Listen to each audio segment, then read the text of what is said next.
6 ஆண்டு கால போராட்டத்திற்கு பின்பு பொள்ளாச்சி பாலியல் வழக்கில் ஒரு அதிரடியான தீர்ப்பை வழங்கியுள்ளது நீதிமன்றம். இனி பெண்களை பாலியல் ரீதியாக துன்புறுத்த நினைக்கும் ஒவ்வொரு மிருகத்திற்கும் இந்த தீர்ப்பு மிகப்பெரிய அச்சத்தை ஏற்படுத்தியுள்ளது. நீதி இன்னும் சாகவில்லை என்று நிரூபித்துள்ளது இந்த வழக்கின் தீர்ப்பு. 2016 21 வரைக்கும் அதிமுக ஆட்சி காலத்தில் பல்வேறு பொற்கால விஷயங்களை நம்ம பார்த்தோம். அப்படி அந்த நேரத்தில் நடந்த ஒரு கொடூரமான சம்பவம் தான் இந்த பொள்ளாச்சி பாலியல் வழக்கு. பொள்ளாச்சி அப்படின்னாலே பசுமையான ஊர் அப்படின்னு தான் நம்ம கேள்விப்பட்டிருப்போம். ஆனால் இன்னைக்கு பொள்ளாச்சி அப்படின்னாலே ஒரு பாலியல் சீண்டலுக்கு அத்துமீறின ஒரு கேஸ் நடந்துட்டு இருக்கு அப்படின்னு எல்லார் மனசுலையும் பதிய வச்சிருச்சு இந்த வழக்கு. உண்மையிலேயே இந்த பொள்ளாச்சி வழக்கின் பின்னணியை நம்ம கொஞ்சம் போய் பார்த்தோம் அப்படின்னா இதை பற்றி பேசும்போதே ஒரு பதட்டம் வருது. அதற்கான முக்கிய காரணம் நம்ம காதுக்குள்ள இன்னமும் அண்ணா விட்டுருங்கண்ணா, வேண்டாண்ணா, ப்ளீஸ் அண்ணா, கெஞ்சி கேட்குறேன்னா இந்த வார்த்தை மீண்டும் மீண்டும் கேட்டுக்கிட்டே தான் இருக்கு. தமிழ்நாட்டில் இதை கடந்து போகக்கூடியவங்க யாருமே இருக்க முடியாது. ஏன்னா அப்பேற்பட்ட கொடூரமான வலியை வேதனை கொடுத்த ஒரு விஷயம் தான் இந்த விஷயம். பல்வேறு பெண்கள் கிட்டத்தட்ட 275 பெண்களுக்கு மேலாக இதில் பாதிக்கப்பட்டிருந்தாங்க அப்படின்னு அந்த நேரத்தில் சொல்லப்பட்டது. ஆனால் அதில் ஒரே ஒரு பெண்மணி தான், ஒரு பெண் சிங்கம் தான் இந்த வழக்கில் முன் வந்து தன்னோட மானம் போனாலும் பரவாயில்ல, ஆனால் இதுக்கு மேலே பெண்கள் பாதிக்கப்படக்கூடாது அப்படின்னு சொல்லி இந்த வழக்கில் ஒரு மிகப்பெரிய ஒரு கம்ப்ளைண்ட்டை ஃபைல் பண்ணாங்க.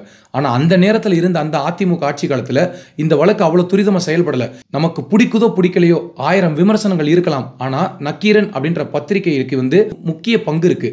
இந்த வழக்கில் நக்கீரன் கோபால் அவரையே கூப்பிட்டு வச்சு விசாரிச்சாங்க.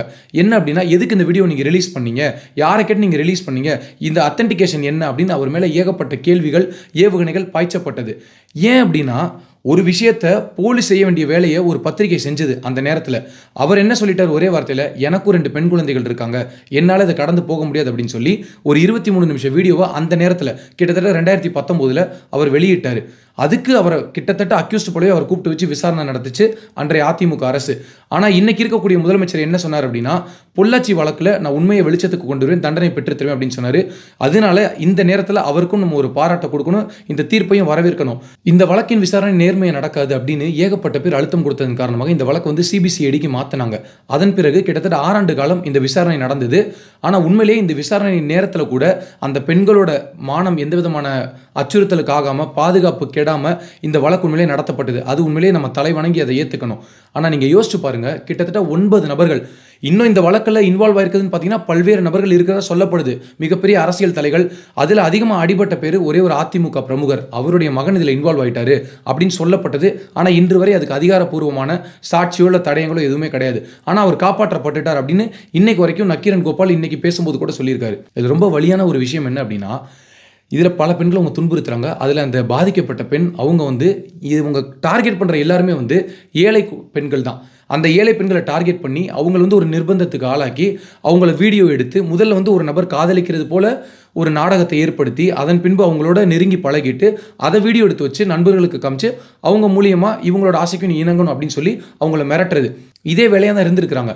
அப்படி அன்னைக்கு ஒரு பெண்ணை கூப்பிட்டு இவங்களுக்குன்னு இருக்கக்கூடிய அந்த சொகுசு பங்களாக்கு அழைச்சு அவங்கள போட்டு அடிக்கிறாங்க, துன்புறுத்துறாங்க. அப்போ தான் அந்த பெண் கத்துறாங்க, அண்ணா விட்டுருங்கண்ணா, வேண்டாம் அண்ணா, ப்ளீஸ் அண்ணா அப்படின்னு கத்துறாங்க. அதுக்கப்புறம் அந்த பொண்ணு அங்கேருந்து தப்பிச்சு ஓடி பக்கத்து வீட்டில் ஒருத்தரோட தயவை பெற்று அதுக்கப்புறம் அங்கேருந்து போகிறாங்க. இவ்வளவு வலியும் வேதனையும் சினிமாவில் நம்ம பார்த்துருப்போம். இந்த மாதிரி சினிமாவில் வந்து வில்லன் வந்து பெண்கள் கிட்ட அத்துமீறு இதெல்லாம் பார்த்துருப்போம். ஆனால் நம்ம தமிழ்நாட்டில் நடக்குதுன்ற போது தான் உண்மையிலே இது வலியும் வேதனை கலந்ததாக இருக்குது. அவ்வளவு எளிதாக அதை கடந்து போகவே முடியல. யாரை காப்பாற்றுறதுக்காக இந்த வேலையை வந்து அரசியல்வாதிகள்லாம் இன்வால்வ் ஆயிருக்காங்க அப்படின்னு சொல்லப்படுது நமக்கு தெரியல. ஆனால் இப்போ இன்னைக்கு இருக்கக்கூடிய இந்த A1 A9 வரைக்கும் 9 குற்றவாளிகள் இவங்களுக்கு கொடுக்கப்பட்ட தீர்ப்புன்றது இல்லையா, இனி பெண்கள் மேலே கையை வைக்கணும் அப்படின்னு நினைக்கக்கூடிய ஒவ்வொருத்தருக்கும் ஒரு மிகப்பெரிய சாட்டையடியாகவும் ஒரு மிகப்பெரிய அச்சுறுத்தலும் ஏற்படுத்தி இருக்கு. இந்த வழக்கின் தீர்ப்பு வந்து 13ஆம் தேதி சொல்ல போறாங்க அப்படின்னு 4 நாள் முன்னாடி சொல்லிட்டாங்க. அன்னையிலிருந்து பரபரப்பா இருந்தது. எல்லாருக்குமே மனசை ஃபிக்ஸ் பண்ணிக்கிட்டாங்க, இது வந்து கண்டிப்பா இந்த குற்றவாளிகள் வந்து தண்டிக்கப்படுற அளவுக்கு தான் ஒரு தீர்ப்பு வரும். ஆனா இப்படி ஒரு தீர்ப்பு வரும்னு யாருமே எதிர்பார்க்கல. ஏன் அப்படின்னா, சாகும் வரை ஆயுள் தண்டனை, அதாவது அந்த இருக்கக்கூடிய அந்த 9 பேரும் சிறைக்குள்ளே தான் மரணிக்க முடியும். அந்த அளவுக்கு ஒரு தீர்ப்பை வந்து நீதிபதி நம்ம சொல்ல மாட்டோம், ஒரு நீதி தேவதை தான் அவங்க, நந்தினி தேவி. உண்மையிலே அவங்க ஒரு தேவி தான். எந்த ஒரு அரசியல் அழுத்தம் கொடுக்கப்பட்டிருக்கும், அவங்களுக்கு எவ்வளோ பெரிய ப்ரெஷர் இருந்திருக்கும், எவ்வளோ பேரம் பேசப்பட்டிருக்கும். ஆனால் அதையெல்லாம் கடந்து இந்த பெண்களுக்கு அநீதி இழைக்கப்பட்டிருக்கு, அதுக்கு நம்ம நீதியை பெற்றுத்தரணும்னு சொல்லி வரலாற்று சிறப்புமிக்க ஒரு தீர்ப்பு அளிச்சிருக்காங்க. இந்த வழக்கில் யார் யாரோ இன்வால்வ் ஆயிட்டாங்க அப்படின்னு சொல்கிறாங்க. ஆனால் நீங்கள் யோசிச்சு பாருங்க, ஒரு எளிய மனிதனா, ஒரு சாமானியனா, வாக்கு செலுத்தக்கூடிய ஒரு மனிதனா நீங்கள் யோசிச்சு பாருங்க. நம்ம வீட்டில் இது நடக்கலை. நான் ஏற்கனவே பல வீடியோக்குள்ள சொல்லியிருக்கேன், நம்ம வீட்டில் நடந்தாதான் பிரச்சனைன்னு யாருமே நினைக்கக்கூடாது. இந்த வழக்கை நீங்கள் கொஞ்சம் பின்னாடி போய் யோசிச்சு பாருங்களேன். 2019 இது நடக்குது. அப்போ அதிமுக ஆட்சி காலம். இன்னைக்கு அண்ணா யூனிவர்சிட்டி மேட்டர் நடந்தப்போ கொதித்து எழுந்த அதிமுக போராட்டம் நடத்தினவங்க, கருப்பு சட்டை போட்டு சட்டமன்றத்துக்குள்ள போனவங்க இந்த விஷயத்தை அதே போல அழுத்தமா அணுகுனாங்களான்னு கேட்டா கொஸ்டின் மார்க் தான். ஏன்னா இல்லை, இது எதிர்க்கட்சிகள் எல்லாருமே கொடுத்த அழுத்தத்தின் காரணமாக தான் இந்த வழக்கு வந்து அவ்வளவு துரிதமாக செயல்பட்டுச்சு. ஆனால் அப்படி இருந்தும் 6 ஆண்டு காலமாக இருக்குது தீர்ப்பு கிடைக்கிறதுக்கு. நியாயம் கிடைக்கணும். இங்கே தீர்ப்பு வந்து எளிதாக நடந்துருது, ஆனால் நியாயம் கிடைக்குதான்னு கேட்டால் நமக்கு தெரியல. இப்போ அந்த பெண்ணுக்கும் கல்யாணமும் ஆகிட்டதாக சொல்லப்படுது. உண்மையிலேயே அந்த பெண்ணை ஏற்றுக்கொண்டு இன்னைக்கு திருமணம் செய்து கொண்ட அந்த நபருக்குமே நம்ம தலை வணங்கி நம்ம நன்றி சொல்லணும். அதையெல்லாம் கடந்து ஒரு மனிதன் வந்து அந்த பெண்ணை ஏற்றுக்கொண்டு இன்னைக்கு சந்தோஷமாக வாழ்ந்துட்டு இருக்காங்க, அவங்க நல்லபடியாக இருக்கணும், அதுதான் எல்லாரோட எண்ணமும் கூட. ஆனால் இந்த வழக்கில் இப்படி ஒரு தீர்ப்பை கொடுப்பாங்க அப்படின்னு தமிழ்நாடே எதிர்பார்க்கல. இன்னைக்கு எல்லா அரசியல் கட்சி தலைவர்களும் இதை வரவேற்கிறாங்க. ஆனால் அதிமுக மட்டும் ஒரு சாஃப்ட் டோன் காமிச்சிட்டே இருக்கு. அதுக்கு பின்னாடி இருக்க அரசியல் என்னன்றது நமக்கு தெரியல. தாவேகா தலைவர் விஜய் ஆகட்டும், திரு சீமான் ஆகட்டும், எல்லாருமே இதை வந்து வரவேற்று சொல்லியிருக்காங்க. அதில் நான் ரொம்ப பார்த்து நிகழ்ச்சி அடைஞ்சு ரொம்ப மனதை தொட்ட ஒரு வீடியோ அப்படின்னா, நக்கீரன் கோபால் மீண்டும் இதை பற்றி எனக்கு ஒரு வீடியோ பேசியிருக்காரு. அவர் மேலே 1000 விமர்சனம் எனக்குமே இருக்குது. அவர் பண்ணக்கூடிய ஒரு சில விஷயங்கள், அவரோட டீம் பண்ணக்கூடிய ஒரு சில விஷயங்கள், அவங்க முன்னெடுக்கிற விஷயங்கள்லாம் நமக்கு உடன்பாடு கிடையாது. ஆனால் இந்த விஷயத்தில் அவர் பேசும்போது உண்மையிலேயே அவர் வந்து ஒரு பத்திரிகையாளராக பேசல, ஒரு தகப்பனாக தான் பேசினார். அவர் பேசும்போதே அவருக்கு வார்த்தைகள் வரமாட்டேங்குது, தொண்டையெல்லாம் அடைக்குது. இந்த குரல் வந்து எனக்கு இன்னமும் என் காதில் கேட்குது, என்னால் இதை கடந்து போக முடியல, நான் இன்னும் அதுலேருந்து வெளியிலே வரல அப்படிங்கிறார். அப்போ எந்த அளவுக்கு ஒரு பாதிப்பு ஏற்படுத்தியிருக்கு. இந்த விஷயத்தை வெளியே கொண்டு வந்து வெளிச்சத்துக்கு காமிச்சதுக்காக நக்கீரனுக்கும் ஐயா நக்கீரன் கோபால் அவர்களுக்கும் அவ்வளவு அழுத்தங்கள், அரசியல் அழுத்தங்கள். அவர் சொல்றாரு, என்னை வந்து போலீஸ் வந்து கூப்பிட்டு விசாரிக்கிறாங்க, விசாரிக்கும் போது காலை நீட்டி கால் மேலே கால் போட்டு அவங்களோட பூட்ஸ் வந்து என் மேலே படுது, அந்த அளவுக்கு வச்சுட்டு மைண்ட் யுவர் வேர்ட்ஸ்னு பேசுகிறாங்க, உனக்கு எல்லாம் தெரியுமா, நீ என்ன பெரிய புலனாய்வு புலியான்லாம் என்னை கேட்டாங்க அப்படின்னு அவரே பதிவு பண்ணியிருக்காரு. ஒரு அரசாங்கமும் ஒரு காவல்துறையும் செய்ய வேண்டிய ஒரு கடமையை தங்களால் முடிஞ்ச வரைக்கும் அவங்க வெளிச்சத்துக்கு கொண்டு வரணும்னு சொல்லி அவங்க முயற்சி பண்ணதுக்கு, உண்மையை நீ பேசாத, அரசியல் வட்டாரத்திலையோ இல்லை அரசியல்வாதிகளுக்கு நெருங்கிய யாரையோ பற்றியும் நம்ம பேசிட்டோம் அப்படின்னா நீ உண்மையை பேசக்கூடாது. அப்போ என்ன மெசேஜ் கொடுக்குறாங்க அப்படின்னா, பார்த்தியா நக்கீரன் கோபாலுக்கே இந்த நிலைமை தான் அப்படின்னு அவங்க மெசேஜை கொடுக்க ட்ரை பண்ணுறாங்க. அதையும் தாண்டி இந்த வழக்கை துரிதப்படுத்துவதற்கு அந்த நக்கீரன் டீம் போட்ட உழைப்பு இருக்கு இல்லையா, அது உண்மையிலேயே அசாதாரணமானது. அதை நம்ம வந்து நன்றின்னு ஒரு வார்த்தையில் கடந்து போக முடியாது. ஏன் அப்படின்னா நக்கீரன் வந்து இந்த விஷயத்தை வெளிச்சத்துக்கு கொண்டு வரல, உண்மையிலேயே இத்தனை பெண்களுக்கு நீதியை பெற்றுக் கொடுத்துருக்காங்க. அந்த பெண்ணை யோசிச்சு பாருங்க, அவங்க நினைச்சிருந்தா வேண்டாம் நமக்கு எதுக்கு அப்படின்னு தப்பிச்சோம் அப்படின்னு போயிருக்கலாம். ஆனால் அவங்க நினைச்சது, அவங்க பதிவு பண்ண விஷயம் என்ன அப்படின்னா, என் வாழ்க்கை இன்னைக்கு நல்லா இருக்கு, ஆனால் பல பெண்களுடைய வாழ்க்கை இன்னமும் வந்து இவங்களால சிக்கி சின்னாபின்னமாயிட்டு இருக்கு அப்படின்னு சொல்லியிருக்காங்க. அந்த பெண்ணுக்கு மீண்டும் இந்த முறை பாதிக்கப்பட்ட அத்தனை பெண்களின் சார்பாகவும் நாம் நன்றியை சொல்லணும்.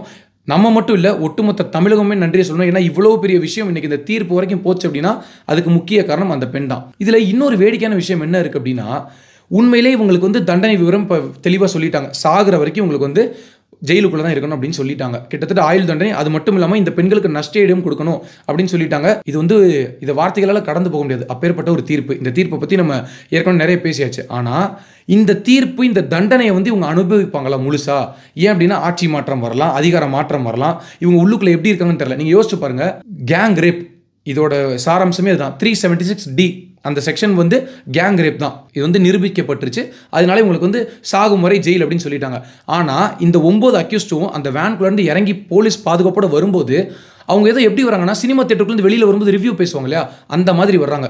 அவன் நல்ல முடியை வெட்டிட்டு நீட்டாக ட்ரிம் பண்ணிவிட்டு, இதில் வேறு நிறைய பேர் சொல்கிறாங்க, எப்படி வந்து இது நீங்கள் வந்து வரவேற்க முடியும், இந்த வந்து ஆயுள் தண்டனையாக இருக்குது, இதெல்லாம் வந்து சாகிற வரைக்கும் ஆயுள் தண்டனை கொடுத்தா தவறுகள் நின்றுமா? இது வந்து உங்கள் வீட்டில் நடந்திருந்தா தெரியும், உங்கள் வீட்டில் இருக்கக்கூடிய பெண்ணுக்கு நடந்தால் தெரியும், இல்லை உங்கள் தங்கச்சி பாதிக்கப்பட்டிருந்தா இப்படிலாம் யாரும் பேச மாட்டீங்க. எவன் வீட்லேயும் நடந்துச்சு, யாருக்கும் நடந்துச்சு.